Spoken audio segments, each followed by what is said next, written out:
Assalamualaikum and hi guys, bertemu kembali bersama Along. Long, doktor call, video call, VC. Jom, duduk di sini. Doktor call lagi. Kenapa? Dia mau bagi apa lagi? Oke, kita dengar.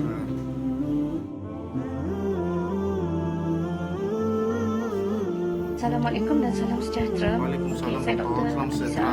Okay. Actually saya sebenarnya yang keluarkan video live tentang yang saya piss off sebab marahkan geram dengan masyarakat yang degil.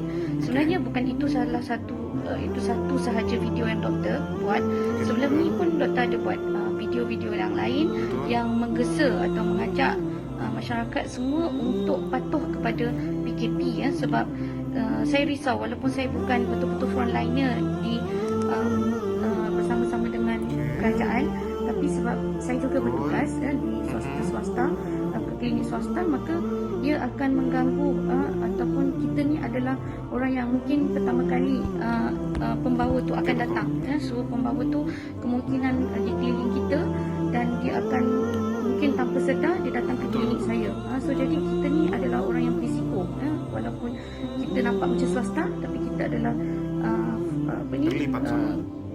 kesihatan ya, staf kesihatan yang amat berisiko tinggi sebab kita tak tahu siapa yang membawa di sekeliling kita. So jadi doktor ada buat banyak video sebelum ni untuk menggesa ramai orang untuk PKP ni, patuh pada PKP, tapi sebelum ni video ni tak viral ya, macam sekarang ya, yang macam baru semalam. Tapi baguslah, ada bagus. Dan daripada yang viral tu pun sebenarnya doktor dah sangat marah sebab doktor siapa pun memang marah. Beberapa kes dalam minggu lepas ya, dan pada hari yang sama juga yang doktor buat viral tu ada pasien yang cakap apa yang doktor nampak tu, apa yang diceritakan tu sama so jadi contohnya macam last week lah, macam doktor ada pergi buat macam hantar barang pada staff lah. So jadi lalu dekat kawasan tu dan nampak ada budak berkumpul, remaja besar jugalah. So jadi bukan berkumpul macam mana, duduk depan kedai tu ya. So dekat area Bukit Mutiara, saya minta maaf ya pada penduduk Bukit Mutiara, saya nampak dia dekat kawasan tu ya. So dan kedai runcit tu agak penuh so saya nampak macam daripada sambil lalu saya nampak dia penuh. Sabah pun alami dan situasi yang sama. macam tak ada social distancing. So saya takut sebab dia kawasan dekat area rumah saya. Jadi kalau terjadi kes COVID dekat situ, so kluster tu akan mungkin sampai ke klinik saya juga. So jadi saya takut tu satu sebab, dan saya masa tu saya tak tahu macam mana nak buat, tapi bila saya dapat pasien daripada kawasan tu juga, dia sendiri mengesahkan yang saya apa yang saya nampak ya. So maksudnya dia kata dekat situ macam kalau time polis ada okey lah dia cakap, tapi bila time polis tak ada tu kadang-kadang memang ada waktu dia orang-orang tak akan, maksud saya tak ikut tak patuh pada PKP, maksudnya social distancing tak ada, kadang ada berkumpul So bila doktor dapat tahu bila doktor dapat tahu benda yang sama yang disahkan oleh pesakit doktor yang duduk dekat area situ, benda yang sama doktor nampak, jadi doktor tak tahu nak buat macam mana. Doktor call MKM, doktor call IPD, so doktor call IPD. Okay, so bila call IPD yang berkaitan, doktor tanya apa yang kita boleh buat kan. So dia cakap kita dah buat rondaan dekat situ lah kan. Dia cakap macam tu kan doktor, dia kata. So jadi kita tak boleh nak buat apa, dia cakap macam tu. So jadi dia kata kalau kita dah halau, diorang datang balik. Jadi saya kata ada tak macam mekanisme lah, macam saya kalau buat laporan tu takkan polis nak duduk je kan. So takkan polis tak buat rondaan lepas saya buat laporan tu. So jadi saya macam masa tu saya fikir macam mana lagi aku nak buat.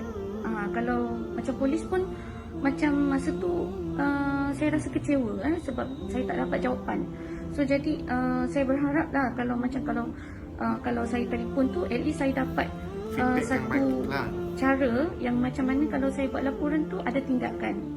So saya nak tahu tu je, sebab kita ni orang bukan bekerja di bidang polis, jadi kita tak tahu, jadi kita memerlukan guideline daripada polis. Tapi bila dapat jawapan yang tak betul tu, itu yang jadi isu, kita jadi emo sikit lah sebab jadi emo. So jadi saya minta maaf kepada PDRM Saya salute you all. Kita salute. Okay, so selama ni Frontliners saya tak pun kita pernah ada salute. masalah dengan PDRM.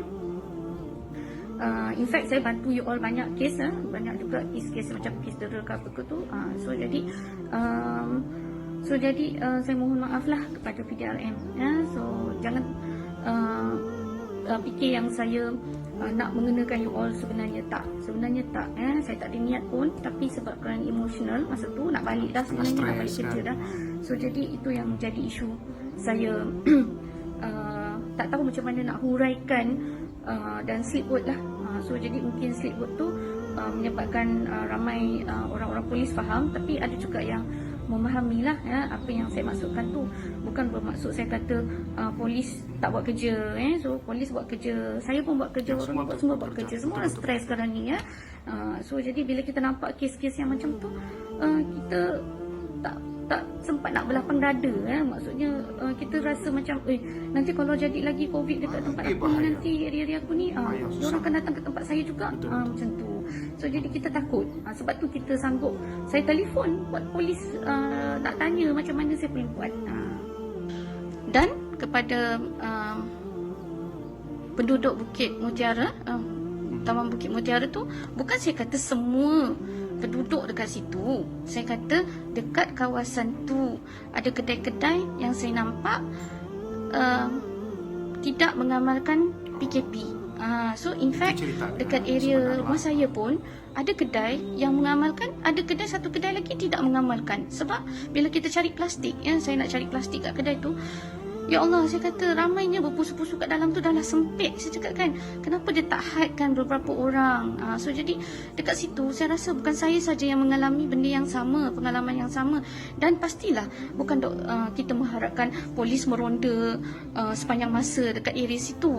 So jadi saya berharap sangat mungkin ada mekanisme lain yang boleh membantu masyarakat untuk jadi spy polis lah. So jadi mungkin kita boleh bagi bantuan kepada polis untuk buat report, dan polis akan mengambil tindakan ke atas apa yang kita reportkan tu. So jadi sebenarnya sebab kita tak ada kuasa, macam video saya cakap tu, saya tak ada kuasa. So jadi bagaimana? Lepas tu polis pun masa saya telefon tu dia kata kita pun tak ada kuasa kecuali diberi arahan. So jadi saya kalau sementara nak tunggu arahan tu, saya perlu buat apa? Macam tu. Maksudnya apa yang netizen yang sedar boleh buat. So jadi saya berharap semua pihak di kawasan Bukit Mutiara jangan terasa hati. Bukan you all punya masalah. Mungkin yang datang tu adalah budak-budak yang saya lalu tu. Saya lalu tu mungkin ada orang luar, saya tak tahu. Mungkin orang asing, orang mungkin bukan non-Malaysian, bukan penduduk. So jadi mereka naik motor kan.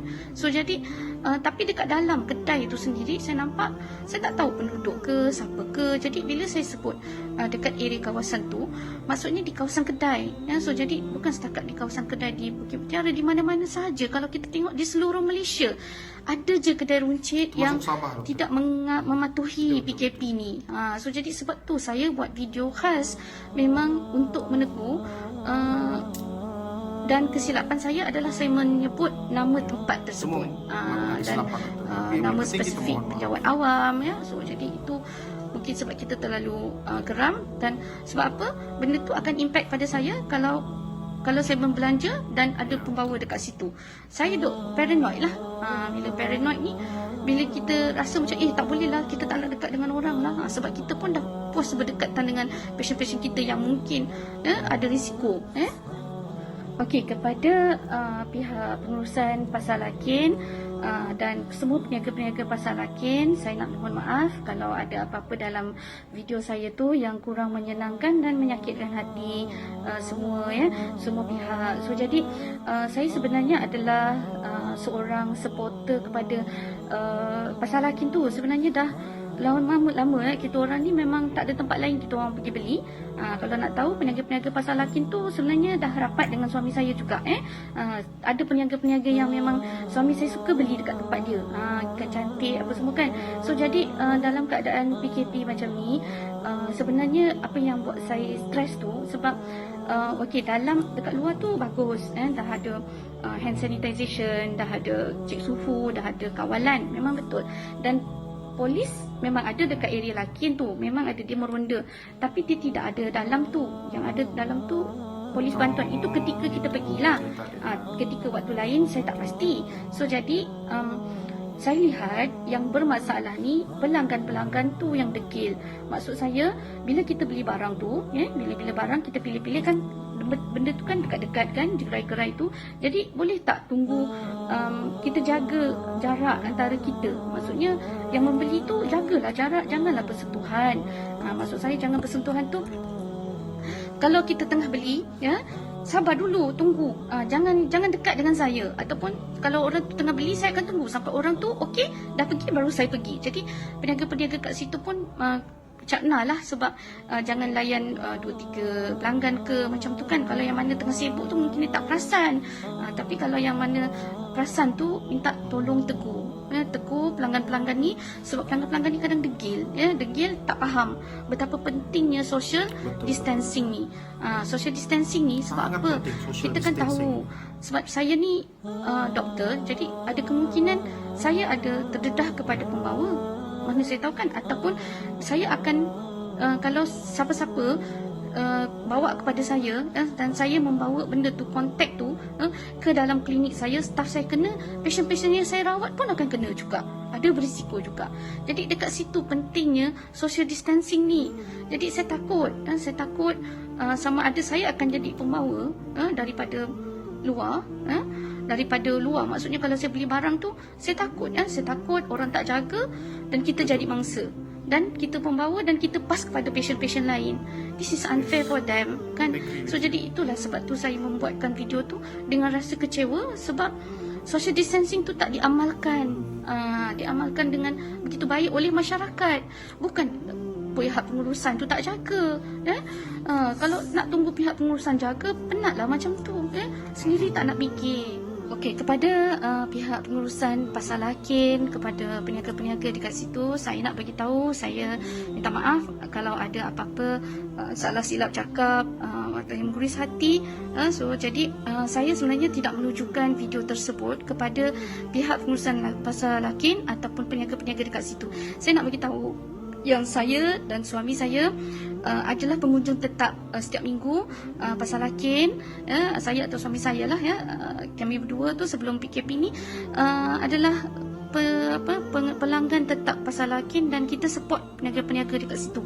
Dan ada peniaga-peniaga yang kita pun dah biasa pergi, dan kita suka barang-barang diorang. So jadi tak ada sebab kami nak sabotage you all. Tak ada sebab saya nak sabotage you all, sebab tempat tu memang tempat saya pergi beli barang. So jadi cuma saya risau, okey, masa kita ada buat hand sanitization kat luar, so ada social distancing lah, memang ada jarak. Polis ada, tapi polis dekat luar sana, polis kat dalam tu polis bantuan. So jadi ada mungkin waktu pagi-pagi tu kita sibuk, masing-masing semua sibuk dengan hal masing-masing. Polis tengah cek suhu lah, apalah, ada yang buat kerja lain. Tapi masa kebetulan kita pergi tu, memang tak ada polis biasa dekat dalam tu. Memang polis ada kat luar, meronda kat luar. Dan dalam tu bukan masalah pihak pengurusan, dia masalah kepada pelanggan sendiri yang tidak faham tentang social distancing. Very important social distancing ni, penjarakan sosial ni, dia orang tak faham.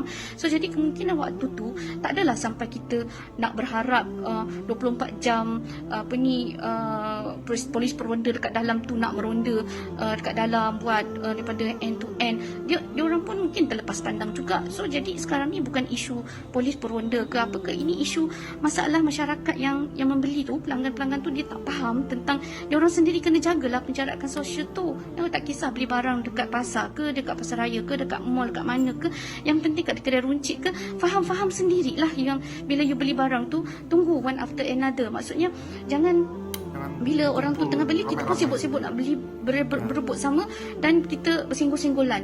So jadi bersinggung-singgulan tu yang tak betul tu, so jadi berlaga-laga. Jadi risiko dia dekat situ. Rantaian tu takkan habis kalau contohnya orang yang kita berlaga tu ada pembawa, adalah pembawa. So jadi lagi-lagi kalau staf-staf kesihatan kalau dia orang pergi belanja dekat kedai-kedai mana-mana, ada pembawa, dan bagi pada doktor. So jadi pas pada staff nurse, pada siapa, dia orang kan handle patient. So jadi berapa ramai patient, berapa ramai yang dia tengok tu, bahaya dia akan pas kepada patient-patient tu. Sama juga orang-orang lain yang mana bekerja dengan orang ramai. So jadi benda tu takkan habis. So jadi di situlah pentingnya kita memutuskan rantaian tu. So jadi saya bukan nak salahkan pihak pengurusan pasal Hakim ke apa, tak ada. Kebetulan saya sebut nama tu. Jadi sebab tempat tu saya selalu pergi. Ya, tempat saya selalu pergi. Saya tak jarang pergi tempat lain. Jadi kebetulan saya sebut nama tu. Jadi minta maaf lah sangat-sangat, sepatutnya tak payah sebut. So jadi itulah, saya mohon maaf lah saya tersebut benda tu. Sebab tempat tu memang tempat lazim saya berbelanja. So jadi tersebutlah nama dia. Tapi sebab kebetulan saya tak pergi tempat lain. Jadi kalau saya pergi tempat lain, saya buat fitnah pula. So jadi benda tu saya tak tahu kan. Jadi kalau tempat yang kita berbelanja, kita tahulah apa yang berlaku. So jadi masalah dia bukan pada pihak pengurusan, bukan pada peniaga. Jadi saya minta sangat kalau peniaga mana-mana, kalau macam tak ada peronda yang lalu dekat area situ sementara waktu, kalau nampak ada orang yang berdekatan, tolong tegurlah. Saya minta sangat penambahbaikan dekat situ. Terima kasih doktor. Sampai jumpa lagi doktor. Assalamualaikum. Ya, itu tadi long cerita penjelasan daripada kita punya dokter lapangan. Jadi harap-harap masyarakat lebih peka lapangan. Oke guys, di Sabah pun sudah ada klaster baru yang macam kita tahu di Queen Elizabeth II, Rosyth Telisila, di Hospital Wanita dan Kanak-kanak Likas dan Hospital Keningau. So social distancing kena jaga, keluar apabila perlu, sebab kita risau apabila kawasan hospital ini jadi klaster baru, sangat bahaya guys. Oke guys, kita doakan yang terbaik dan salam Ramadan daripada Alang Weng. Bye. Ini saya mau perkenalkan saya punya produk Hati Perfume. Botol yang macam ini berharga RM80 guys. Macam ini pula berharga RM5. Yang macam ini pula RM10. Ini adalah 6ml, ini 4.5ml. So guys, saya ada honeydew, vanilla, tutti frutti, strawberry. Dan kepada peminat nastar yang macam ni, contohnya kasturi putih, kasturi susu, yang macam ni 6ml RM25. Dan yang macam ni pula adalah RM15. So guys, jangan tunggu lama-lama. Order di ruangan Facebook, Instagram, ke YouTube channel saya. Sampai